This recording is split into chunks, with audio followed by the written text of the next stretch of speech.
Greetings all and welcome back to Globbits Gaming Channel. Those of you that have been watching my videos over the past couple of weeks will realise that I actually did a look at the test server 9.3 and brought you some of the American light tanks. Now I have an apology to make. I didn't actually get round to doing tanks like the LTTB, the T37 lightweight and the RU, I think it's 251. Let's just check on that one. RU 251. Is that the new tank for the Germans? Yeah, it comes after the Orphan Panther. Yeah, RU251. Now, I wholeheartedly apologise for that. Reason? Basically time. I had a few issues with time. And also getting enough games on the test server in to actually get you some decent footage. Basically, now what I'm going to do is I'm going to focus on these guys and the live server as I get them. I've currently researched from the Chaffee the M37. Sorry. Not M37, T37. The joke's on the clan there because actually the couple of guys in there, I kept calling this thing the M37 for a while, but it's actually the T37. And I'm going to nickname this the Daddy Chaffee. This is basically what the Chaffee's morphed into. If we take a look at the American Tier 5, as it is now, the Chaffee, it's basically nothing like what you remember. If you take a look at the M37, for those who cash in mind but that had the Chaffee, it's basically the Chaffee's all grown up. Now, I've had some amazing games in this thing. We played quite a few stronghold games last night, which went really well. Kudos to the guys that were on that. Just to give you an update, we managed to get to level 3 War Department. We're slowly making all these buildings up level 4. War Department is a new feature that I didn't mention in the thing. You basically, if you're in a clan and you have this building in Strongholds and you put resources in it, you can actually get your clan missions that they have to complete, similar to the missions that Wargaming set, like the missions and specials, and it gives them extra rewards if they complete them. Now, it can be, for example, kill 2 enemies in 3 battles in a row, or in the next 3 battles kill at least 6 enemies, or something like that. And it gives them bonuses. And the higher level the War Department is, the more bonuses they get. Now, speaking of strongholds, I'm actually coming to like this tank in strongholds. It can hold its own in randoms as well. But some of the stronghold battles we had yesterday, the way we run strongholds, just so I can give you guys an idea, you go into a skirmish, we only ever really play medium divisions. And what we tend to go for when we do for a medium division is we go for 2 to maybe 3 heavies and 4 what we class as light tanks. Now, the tanks of choice that they used to have, we used to do KV-1S and Hellcats. Now, obviously, KV-1S has been battered by the Nerf bat, and so has the Hellcat, and we've decided to move on to other tanks, think about other things. And what we usually go for is T-150s and these and Cromwells.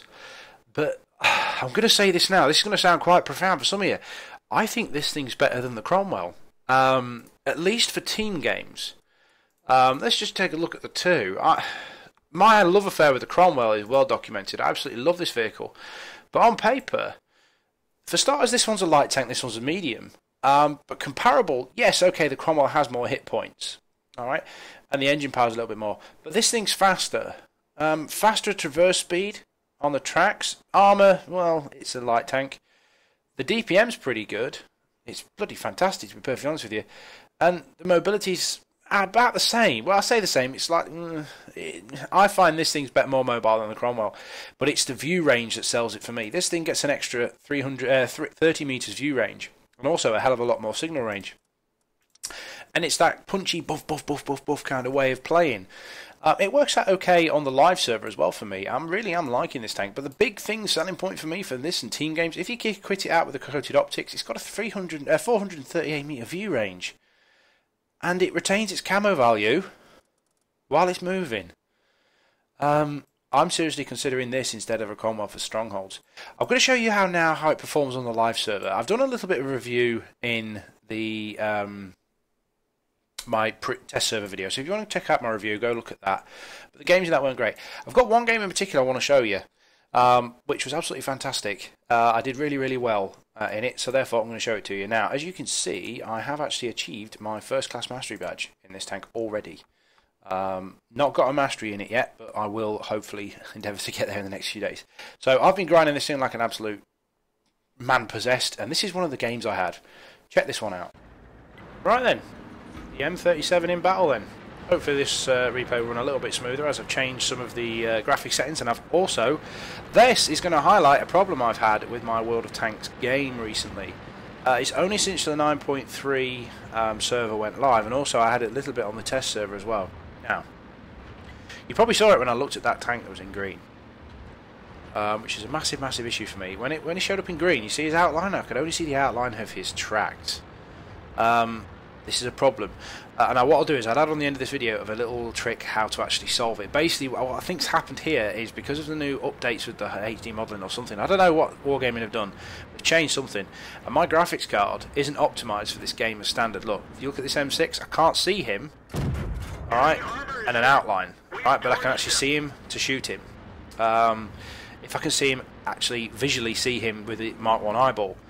If I can only see him through a bush, for example, all I can see is his tracks, and hopefully that will become highlighted again on the replay. Now, how I fix this is I need to go through the GeForce Experience menu and also change the resolution. But the problem is my monitor doesn't allow me to see things in 19 by 20 and 110, 56, whatever the hell the resolution is. It doesn't allow me to do it on max resolution because it's not actually a proper monitor, it's a miniature TV. Now I managed to set that M6 on fire twice for all of its health. Right, so shots into the VK, and you see I can't see his red outline. This is a problem. Massive problem I've been having with WoT Tanks, and this is active every time I change the resolution. I have to go back into my graphics card settings, alright, and reset it for optimal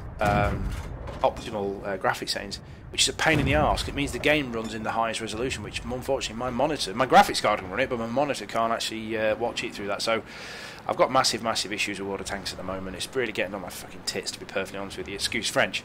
Hopefully the thing will highlight itself again. Now, the mod pack I'm using is circumflexes until the Globbits mod pack actually gets sorted out. More on that to come in a later video.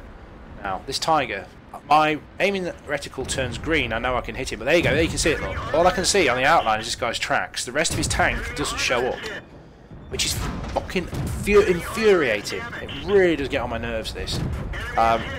Every time I start WoT Tanks, I have to go and basically optimise the bloody graphics card. Is there any way anyone knows? I run a 660 Ti graphics card, and I use the NVIDIA GeForce Experience. Is there any way I can solve this problem? Anyone know? Okay. Now, I got hit by something there, don't know what it was. Unfortunately, this mod pack hasn't got a damage received hit log, which is annoying. I managed to crit that T20 and take him out effectively.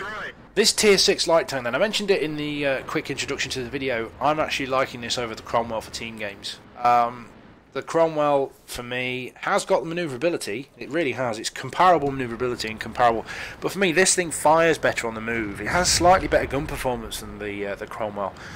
And also, it's slightly more mobile. And it retains its camo value on the move. I never thought I'd say this, but I actually prefer this to the Cromwell for Stronghold games. You can't beat a good Cromwell platoon in a normal game. But for your standard games, your Stronghold games, this thing's just so much better. And what we're noticing as well with the Strongholds, we did an evening of it, we played around about 20 games, and we noticed a lot of teams are either doing one or two things. They're either going all heavy with a couple of lights, or they're going completely light, being very light heavy, if that makes sense. Now Cromwell's M37s, sorry, T37s, I've done it again, T37s, and things like the 12T, 5916, etc, etc, tanks like that, or Type 62, boom. Yes, managed to kill one of them. And I'm noticing we're having to play a lot more differently than what we did when the KV-1S and Hellcat were king. And I think the changes to the KV-1S and Hellcat completely changed the way in which teams are formed in Strongholds, which is really, really good. There's no longer thou art must have KV-1S and Hellcat. It's a lot more dynamic with the teams and what teams take and all that kind of stuff. It's really good. Made some good changes. Managed to put some damage into this Pershing. Again, look, his tank doesn't turn red. I can't see his outline. I can only see my outline of my own tank's tracks as well, which is really, really annoying. Is this a problem some of you've had? I know Skippy from the clan has. Is it Wargames End or is it us, do you think? I mean, my graphics card has no problems from this, running this game at all, and it's had no problems in the future. Oh, I managed to set this VK on fire as well. Check this shit out. Boom. That's 3 fires. 3 fires in one game, which helps me to get to nearly just over 2,500 damage in this game, which is amazing.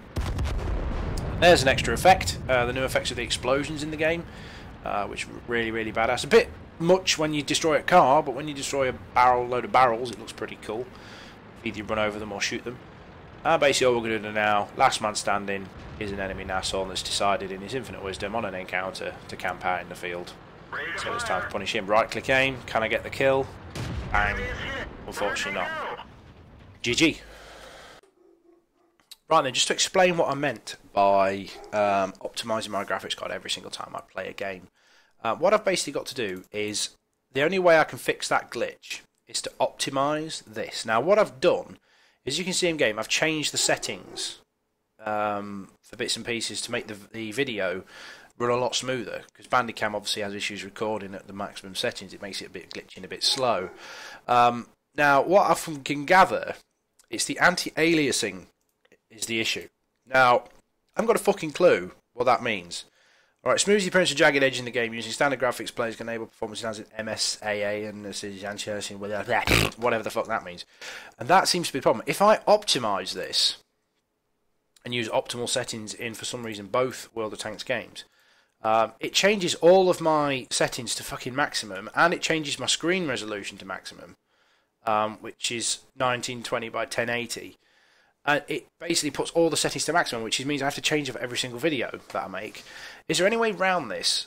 I mean, if anybody else having this problem, just let me know in the comments, guys. I'd really appreciate it. We'll nip onto the post-game stats. So this is what I have to do before every game of World of Tanks. Every time I load it up, I have to do this and then change it back to the monitor settings that my monitor can handle. It's really fucking infuriating. I've had a twiddle with this. I mean, I could even do this and then apply, maybe, and change this to optimal. I may have just solved the problem myself, but we'll see. Let's go to there and apply and see if that changes anything. But I'll let you know in the comments, guys. Anyway, let's see what you think. Any ideas? Let me know. Alright, on to the post-game stats. Well, for some unknown reason, I won't be able to bring you the statistics on that game. Simple reason is, or the post-game stats, should I say, because WoT Replays is having a brain fart. WoT Replays fucking won't work for some reason. May just be because of the new patch 9.3 update, but it won't let me log into World of Tanks replays, so therefore I can't bring the post-game stats on this one. So, is this the new cookie cutter for the light tanks in the strongholds? Very, very powerful vehicle. I can't wait for the Walker Bulldog. Bear in mind, guys, I'm highlighting this up here. 52,000 experience. I've earned this in 2 evenings play. Alright, and this was our stats from tonight's strongholds. I'm not being funny, guys, but I very rarely see this kind of stats, especially an average WN8 of 2,241. I really, really do like this tank. Despite what it leads to the M41 Bulldog, which I'm literally 400 experience away from, which eventually leads to T49. Can't give two shits about that tank, to be perfectly honest with you. It'll be good as a LOL tank. Can't wait to get this, but this baby here, wow, what a vehicle. If you haven't got one yet, I endeavour you at least try it. Chaffee's cheap now. Go to the tier 6. Alright. Hopefully more videos to come, guys. General plan for the near future is I'm going to do more of the stuff that I get grind to. Eventually I'll do some features on the Walker Bulldog. And just general replays. I'm having massive issues like I noticed in the game with the glitch and stuff, but I'll endeavour to get there, guys. The wife's coming back from Tunisia tonight. Oh, sorry, it'll be tonight by the time you guys watch this. So probably have a couple of days where we're doing some bits and pieces, and then back to the grindstone. We'll still be streaming on Wednesday. Hope to see you there. Take care. Bye now.